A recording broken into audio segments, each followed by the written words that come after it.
Chers membres d'Église et chers amis, bonjour. Je vous lirai les versets 14 à 16 du chapitre 11 de l'Évangile de Luc. Jésus chassait un démon qui était muet. Lorsque le démon fut sorti, le muet parla et les foules furent étonnées. Mais quelques-uns dirent « C'est par Béelzébul, le prince des démons, qu'il chasse les démons. » Et d'autres, pour le mettre à l'épreuve, lui demandaient un signe venant du ciel. L'expression « un signe venant du ciel » veut dire « un signe venant de Dieu ». Parler du ciel évite de prononcer le nom de Dieu, ce qui était considéré comme un blasphème à l'époque. C'est la même préoccupation qui amène les Juifs dans les évangiles à parler du royaume des cieux à la place du royaume de Dieu.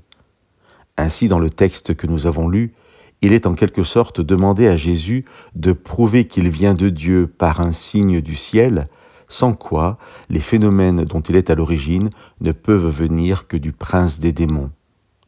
Être accusé sans fondement d'être démoniaque ou prouver qu'il vient de Dieu, voilà la seule alternative de Jésus. D'une certaine manière, j'ai l'impression qu'aujourd'hui encore, quoique bien différemment, c'est quand même un discours identique que beaucoup de gens tiennent quand ils parlent de l'œuvre de Jésus. Face aux bénédictions de Dieu, soit le hasard ou la chance seront appelés à la rescousse, soit il sera demandé une preuve que cela vient de Dieu.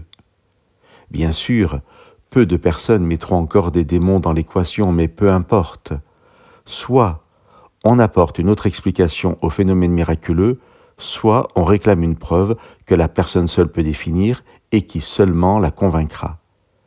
De la réponse de Jésus à ses détracteurs, je ne vous lirai que le verset 20.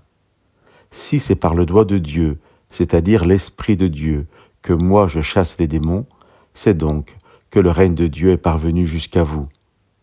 Chers amis, aujourd'hui encore le discours sera le même qu'à l'époque et la réponse de Jésus aux sceptiques identique.